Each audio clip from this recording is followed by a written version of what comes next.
Folks, welcome to a special edition of the Jake Feinberg Show. I'm joined today. So cool. I had a jacket on.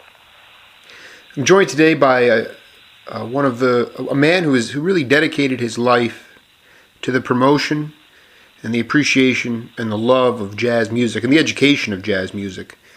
He was born in California and spent a lot of his younger years in the mining towns, the coal towns up in Stockton.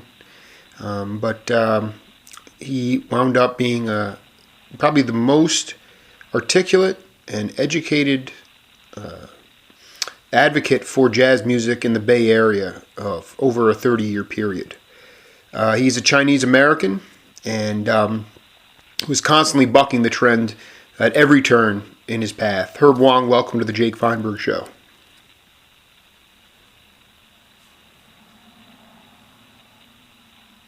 All right. I'm here. So, Herb, tell me a little bit about Jimmy Lyons. Tell you about Jimmy Lyons? Your relationship with Jimmy Lyons. Oh, gosh. We met at the Black Hawk, the jazz club in Turpin High Street in San Francisco. And from that particular habitat, we became associated on radio, and we helped each other in promoting particular venues and events in the city. When you first started promoting jazz, how did you do that? What was the process that you guys took to really get it into get people to come to the Monterey Jazz Festival? What were the kinds of things you did early on?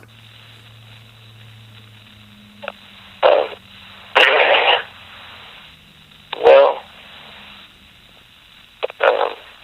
I think that there were some pre-festival events that led me there, but promotion-wise, I did a lot on radio KJazz, KJAZ FM, and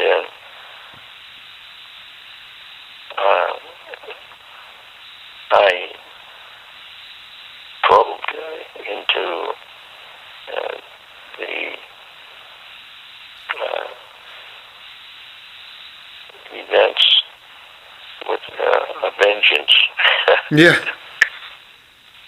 And I found that the audience was very hungry for jazz. And you just have to feed them. And so I would, I started promoting it through the events featuring Woody Herman. And I organized tours,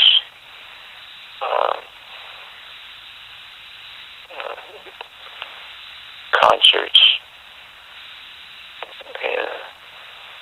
and other stripes of events.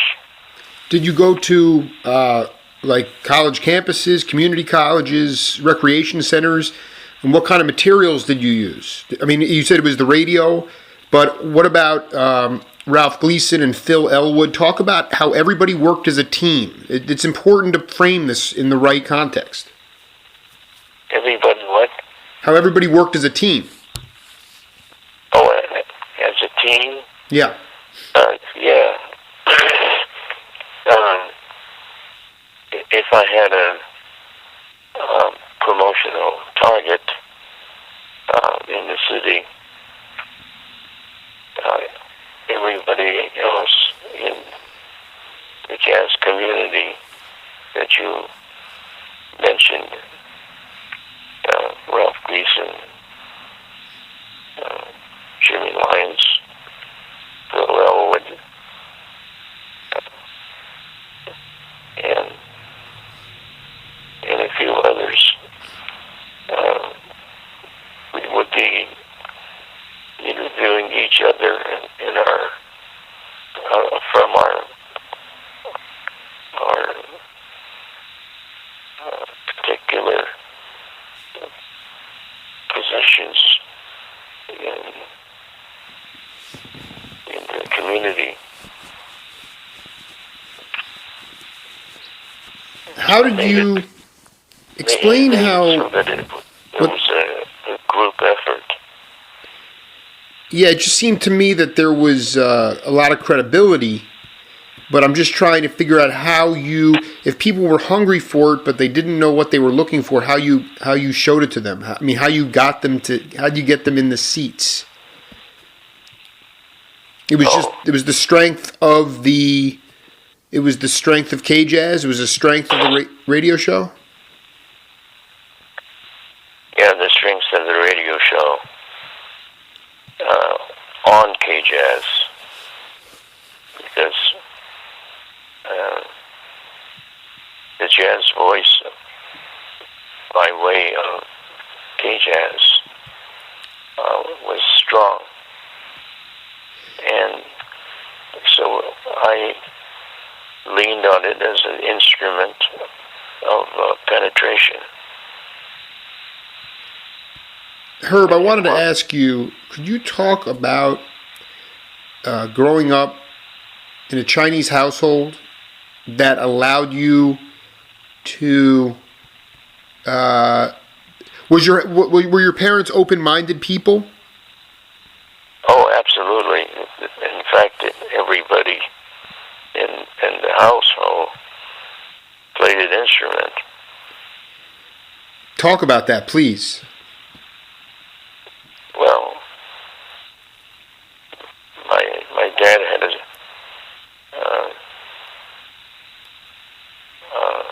saxophone, and my aunt played the piano, and had another uncle who played a brass instrument, and then my grandmother had a lot of recordings, the old recordings around the house, and I used to just grab them and play them. And it was Victrola. Wound it up and played it. And my Uncle Worley, who became an internationally famous architect, was a devotee of Billie Holiday. Also, I remember, without any blemish in my memory,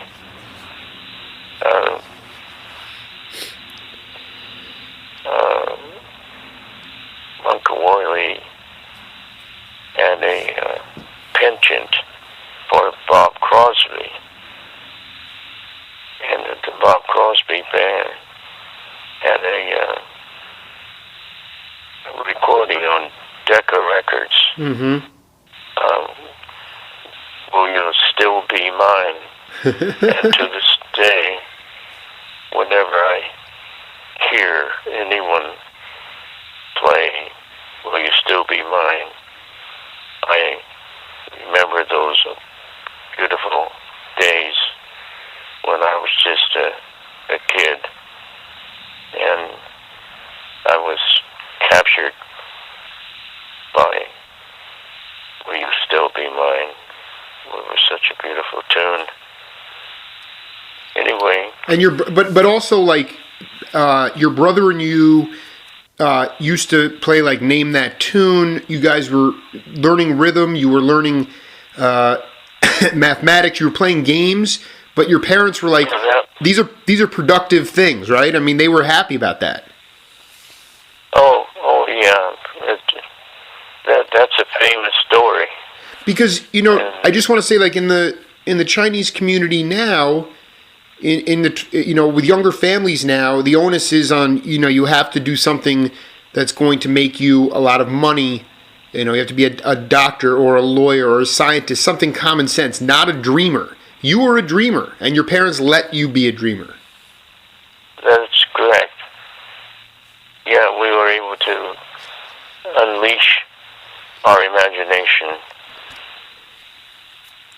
Absolutely, there was no barrier at all. And their support was, in retrospect, beautiful and necessary.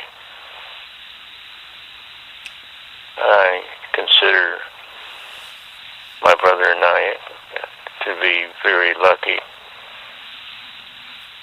Even to this day, he comes to my courses that I teach in jazz history. That's unbelievable. He lives in Palo Alto as well? Yes.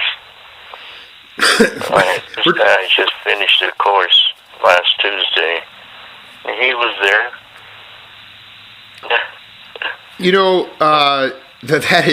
That's such a great story. But do you know the particulars of the story behind that box of records that came to the former owner of the house that my parents bought in Stockton? Yeah, well, I was hoping that I read about it, but tell the audience, because I think that's an amazing one.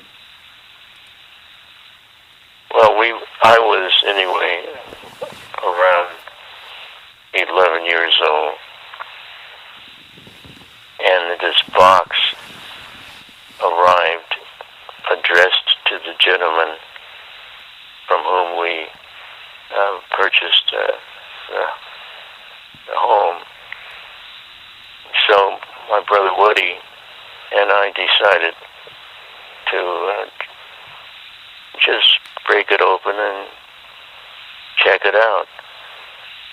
So when we opened it up, there were all these 78 records, and Count Basie, Duke Ellington, Benny Carter, Jimmy Lunsford, lots of jazz giants. So we use that as a starter for a game that we devised, and we made a game out of these recordings by challenging each other to come up with the name of the tune, the artist involved, and then we moved on to, and we had to name everybody on the band by the instrument, and eventually we found that the game started to become a little dull, because it wasn't challenging enough with the particular items that I just mentioned. But the idea of the magic box The magic, So the magic box it's out of a Chinese fairy tale, really. well, it could be, but the ultimate test, and in the context of this game, was that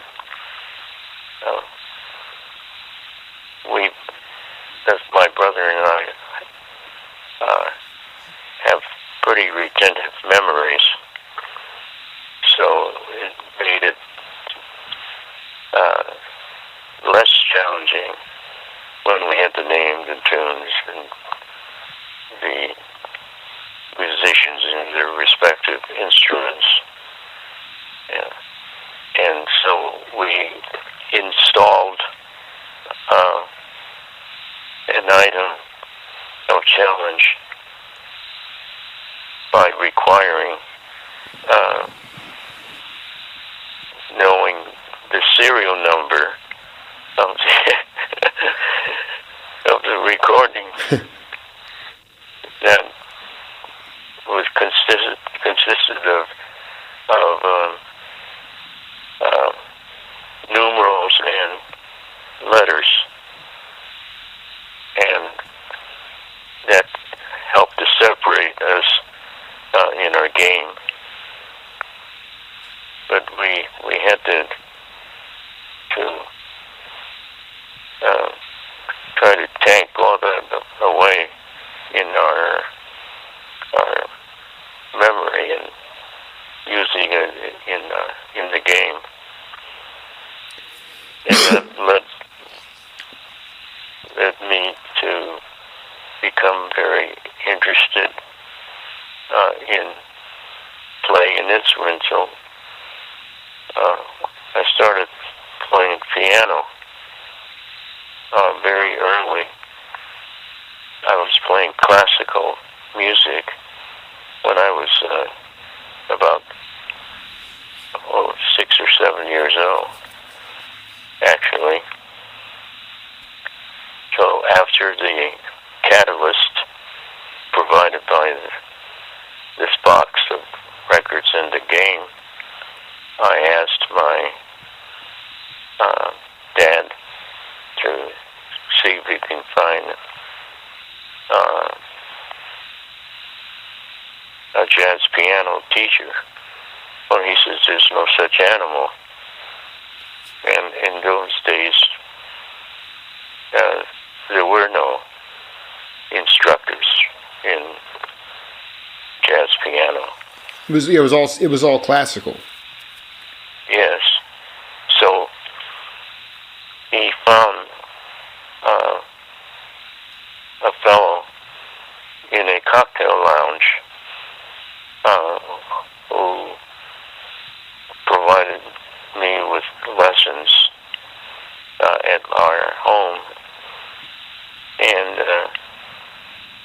I'll never forget his name. I'll never ever forget his name. He was Joe Mello. Did you dig that, man? Yeah, I dig it. And so, after 6 or 7 months, I asked my mom to tell Mr. Mello that I don't need to have him any longer. And she says, "What do you mean you don't need him any longer?" Well, I said, I got it down. I got the changes down, and I know what's happening. And that's how I started off. Herb, I wanted to ask you about your feeling of seeing jazz when things started to go towards electric instrumentation from acoustic, and going to Jackson Sutter to see the great organ player Chester Thompson, or maybe the great guitar player Michael Howell, some of the great Bay Area guys from the early 70s.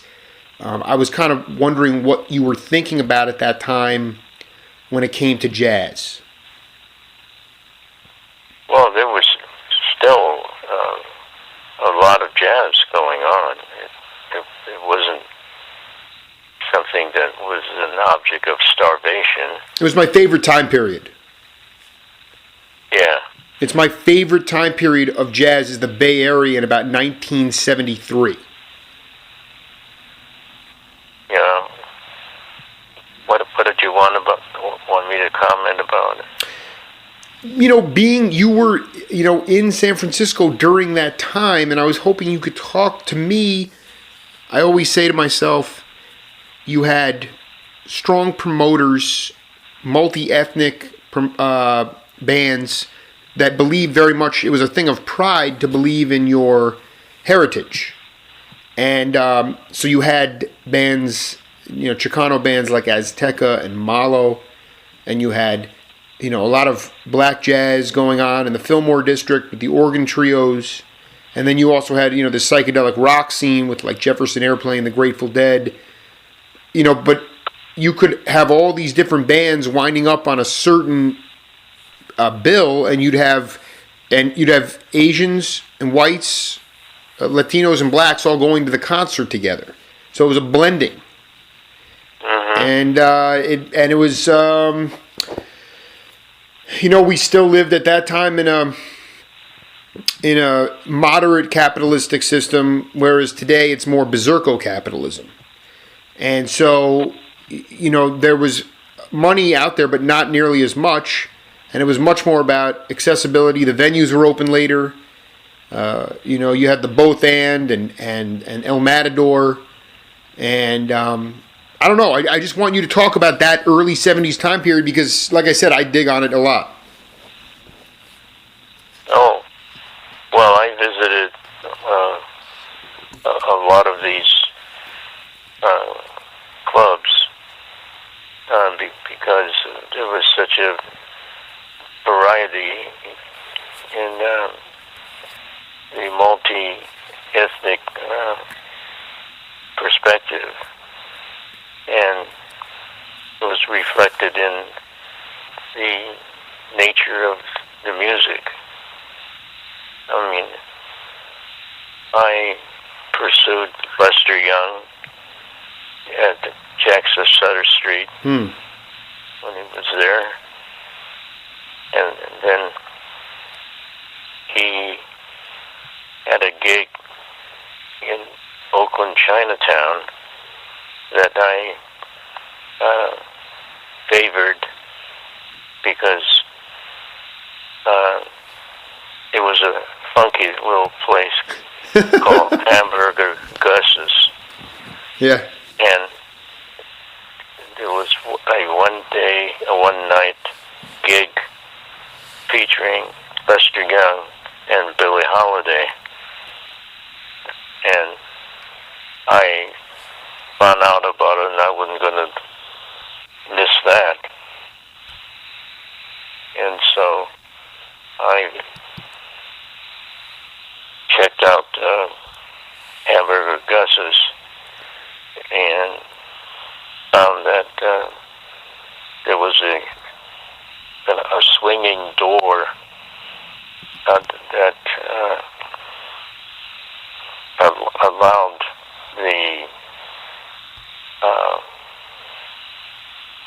the vision or the sight of Billy and Lester's respective heads, because this swinging door was open on the top. And so what I did was I got a box and put it on the curb, on the edge of the curb, near the entrance of the establishment. And I stood on top of this box so that I had more of a chance to see the artist. And during the intermission, Lester came out, and he said, and he had a chick on each arm, and he saw me, and he says, what? You're here again? Because he had seen me at Jackson Sutter Street. I said, do you think I would miss out on you and Lady Day?